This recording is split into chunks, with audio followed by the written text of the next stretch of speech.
Thinking that your podcast is just a hobby, well, that is a disaster waiting to happen.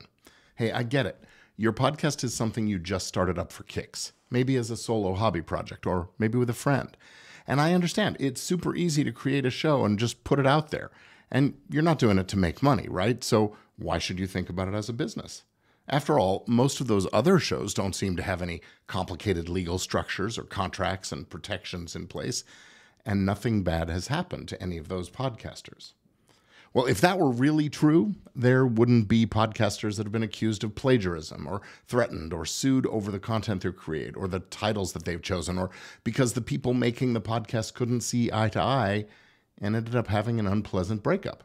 But in fact, all of those things have happened to podcasters just like you. The best way to avoid these kinds of problems and countless others that can befall you is to get the legal and business affairs for your podcast in order.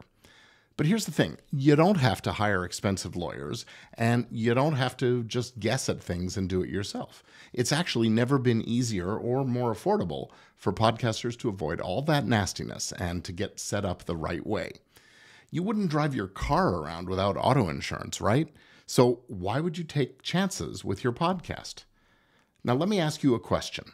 Do you really want to continue creating your podcast without knowing that you've taken the smart precautions to protect yourself and your investment, the time, the money, and the passion you've put into it? Get my podcaster's legal and business checklist at podcasterchecklist.com.